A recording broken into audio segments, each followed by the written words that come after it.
and welcome back to my channel. Today I wanted to talk about resistance and such a fitting term because I've had quite a bit of resistance and I think we all experience resistance. We just didn't probably put it in that particular term on getting like another video out.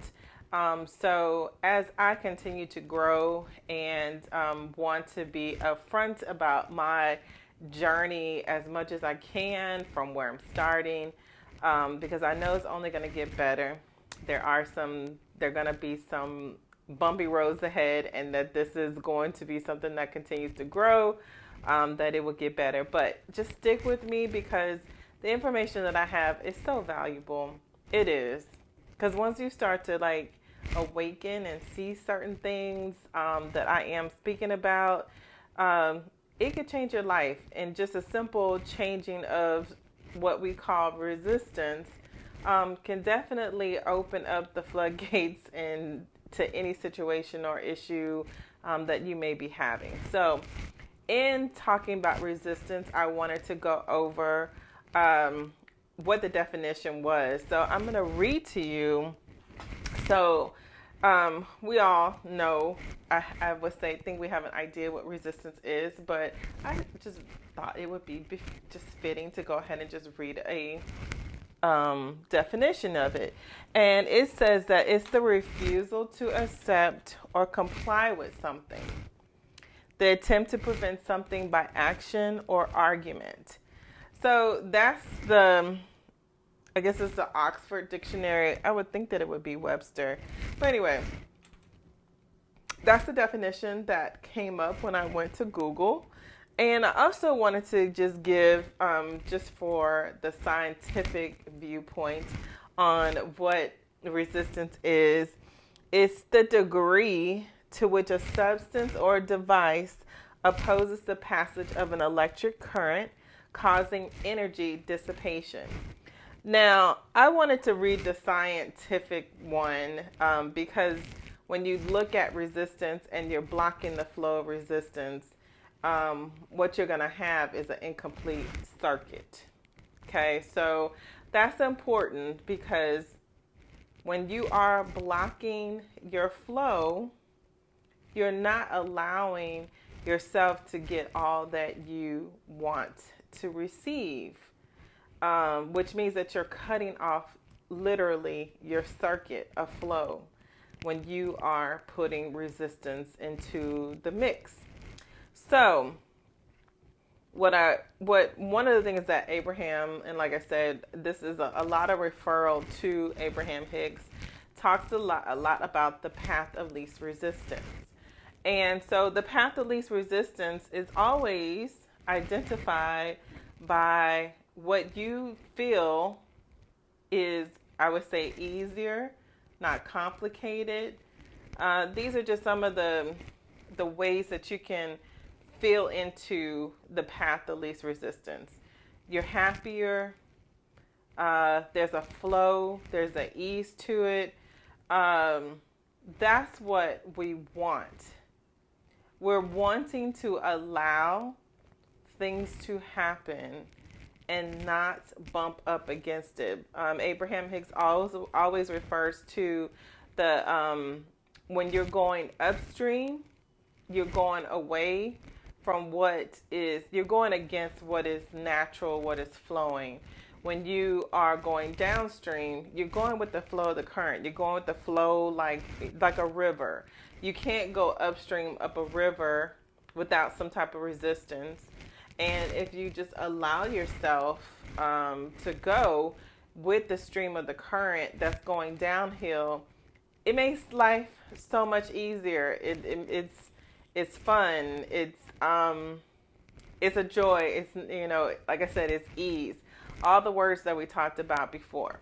Now, so how does this apply in your life? Because again, the path of least resistance is what you want to aim for in your life. So when you find yourself fighting against something, let's use an example that I think I'm very familiar with, and a lot of people probably could attest to as well, is trying to lose weight, right? So, in losing weight, if you are in a place where you hate your body, and like, say for instance, you walk past the mirror, and every time you walk past the mirror, you're like, my thighs are just like, huge, or, there's a certain part about your body or your anatomy that you're not happy with. Every single time that you decide that that part of me is ugly, all you're doing is giving it more energy. And it is something that you're doing to yourself that makes you not feel good, which is a path of resistance. And you want to go the path of least resistance. So every time, I guess, you're shaming yourself, or you're hating yourself, you're not liking a particular part about your body, the only way that you can start to go downhill with that thought is to release it. And when before you can release it, I would say you have to accept it. Because if you don't accept where you are, you're going to keep fighting against what you don't like. The only way to get to where you want to go is to be able to release that resistance. So that means that you have to come in agreement with where you are. Because get this, like, if we just start battling or trying to figure out how to get rid of a thing, you're putting yourself again in a place of resistance, and you're fighting, through struggle, through hard work, to try to figure out how to get rid of something, which is not going to be productive. When you accept yourself, bring yourself into an understanding, like, hey, so you ease yourself into feeling better about the situation. You may not like the fact that your thighs are really big. You may not like certain things about yourself. But in fighting against it, it doesn't help. So when you come to a place of just accepting who you are, accepting yourself, you stop the fighting. And you kind of, if you just kind of think about it, it becomes like, this is okay. I can do this. It's not a fight. So you relax, you allow things to come to you to help you start to release the weight that you're not happy about. The only way that those thoughts can come in is when you put down the fight. So that's just one idea.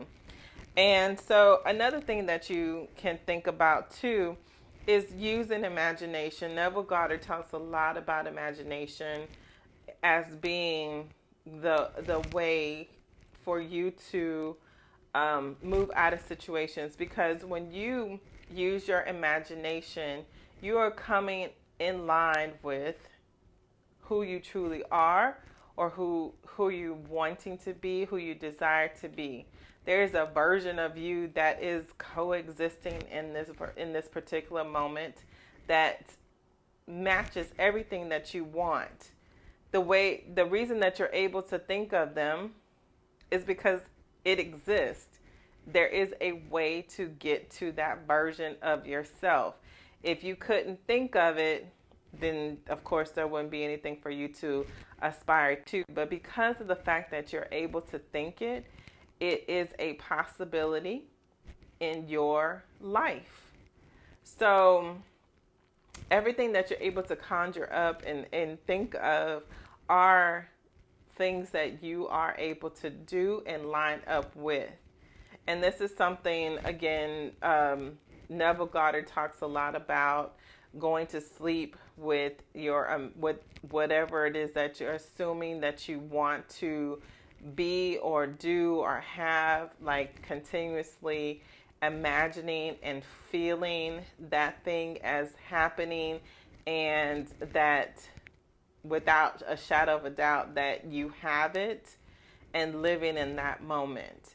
And it's not just imagining it, it's having the feeling and believing that it is true, even if it's just for a few seconds, to come in line with that version of yourself that you desire to be, and continuously massaging that thought into your mind is a way to line up with that particular aspect of yourself. There's so much that we can talk about in this particular frame right now, as far as when you think of something and you imagine it, and stepping into who it is that you're desiring to be, and acting as if you are that person, living that life of that future version of yourself, and inspiration and things will start to happen. But this video is just more on just understanding that when you have resistance, it's best to let the resistance go and to follow the path of least resistance. And again, as far as following the path of least resistance, you will know that you're following the path of least resistance when there's flow, there's ease. It feels good. And sometimes you may have to just drop a particular subject altogether, because to get in the path of least resistance, if you're having an upstream moment about something that doesn't feel good, and the more you continue to think about it and it still makes you feel good and makes you feel bad, then that means that you might just have to stop the thought altogether on that particular thing and think of something else that feels better. So again, you don't want to fight against the flow. You want flow, you want ease. Those are the things that make you feel good. You want to go downstream with your current of life and your thoughts. You want them to feel better. And also, I definitely want to talk about this too, about the self being pushed out, and understanding that that what you're seeing, the reflections that you're seeing are just feedback on where you are vibrationally. And once you start to understand that it's up to you to start to change your vibrational stance where you are, and then allow God to start putting in signals that you are changing your vibrational stance. Because when you are fighting against where you are, all you're doing is getting more of what you see in your life. And if you don't want that, then it's up to you to change that vibrational direction and start to hone in things that feel better. And so back to the not liking your body aspect. So like I said, if honing in on your body makes you feel bad and it makes you continue to hate your body, then I wouldn't stay in that particular mindset, and I would think about some other things that make you feel better. But just as an idea of changing the vibrational tone about your body. So yeah, let's say maybe you don't like your thighs. You think that they're thick and blah, blah, blah. They're just not attractive. But what could you find about yourself that you do like? Because for you to identify a part of your body that you hate and magnetize, or just basically emphasize that particular aspect of your body that you cannot stand, again, brings more of it. But it's bringing more of something that you already don't like. So let's find something on our bodies that we like. So let's say you love the way that your eyes look, compliment yourself and look at your eyes and and just admire them for what they are. Start to admire other parts of your body that you feel good about. So you may not like your legs, but you may like your eyes. You might like your lips, your nose, your toes. There's other parts of your body that I'm sure that you can find that you like. Start honing in on the love that you can have for yourself. Because again, when you're not liking a part of your body, again, this resistance, it's pushing you away from what you're desiring.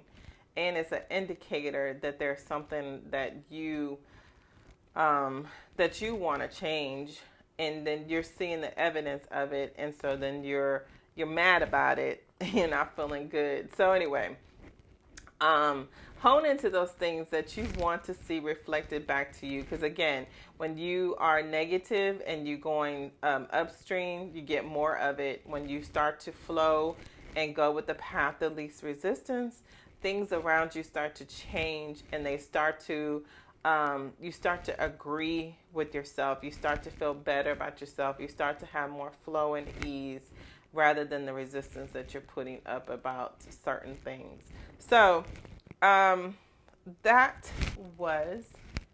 is the conclusion of what I wanted to talk about today. Again, it's the path of least resistance, the path of allowing yourself to tap into the version of the self that you want to be in. Allow yourself to feel good about where you're desiring to go. Again, if it's something that does not feel good, release it, let it go, and focus on something that feels good. When you're releasing it, it doesn't mean that you're going to be stuck there and that you're accepting something that you really don't like.